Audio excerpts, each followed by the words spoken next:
नमस्कार दर्शक बंधु आपण माने राजचक सीरियल देखा पाइबे जे रुचिंकर साधक्य चलती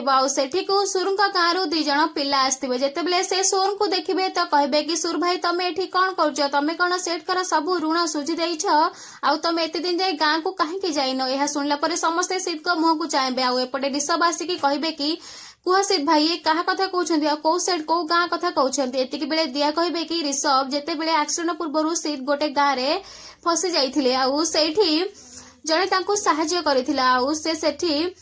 तांको ऋण सुझिबाको पड़िथिला आउ सीत सब ऋण सेठी सुझी दैछंती संजय कहे कि हाँ सीत भाई सब ऋण सुझी दैछंती बाहाघर रे गीत गाई या परे सीत कहे कि हाँ मु मोर सब ऋण सुझी दैछि एठिक आसिया पूर्वरु काहेकि ना मु चाहुनथिले कि मो परिवार रे किछि भी मो पई अभियोग आसु या परे बलवंतरे बाबू कहिबे कि वाओ मो सीत तो पूरा मैच्योरेट हो गलानी फुल मैच्योरेट मिता कहे कि हाँ मोर ये तो भाग्यवती जे कि सीत भली एमिति भल स्वामी पाइछि या परे सोना सेठू चली जिबे आ जेते बेले से जाउथबे तो सेते बेले गोटे मोबाइल साउंड सुबिबा आ सेते देखिबो मोबाइल थाइछि से मोबाइल को चेक करिबा आ सेतिरे किछि मेसेज आइथिबा आ जो मेसेज को देखि सोना बहुत खुशी होई जिबे या परे रुचिंकर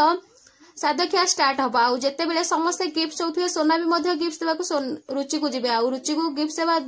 देबा परे से सेठी तांकु से फोन रो मेसेज देखेबे आ से मेसेज देखला परे रुचि बहुत जोर रागी जिबे आ सोना तांकु किछि गोटे कहबे या पर जेते बेले दिया आळदी थाल नै कि रुचिंग पाखो को आसीबे आ तांको मथारे चंदन लगा जाउथिबे रुचि दियांको हाथ को धरि पकेबे कबे रह तू मते जमा भी छोना तू होची गोटे अलेखड़ी स्त्री लोक आ तू केबे भी मां हबार सुजोग पाई परबुनी ए कथा भगवान भी स्पष्ट कर देछंती एमिति सुनला परे दियांको बहुत कष्ट हबा आ से कांदी पकेबे घर लोक समस्ते चाहेंगी रहिथिबे जे से एमिति काहेंगी कथा वार्ता करूछंती हम दर्शक बंधु आगो को जणेबे हम चैनल सहित जोड़ी रहंतु वीडियो को लाइक कर चैनल को सब्सक्राइब कर दियंतु।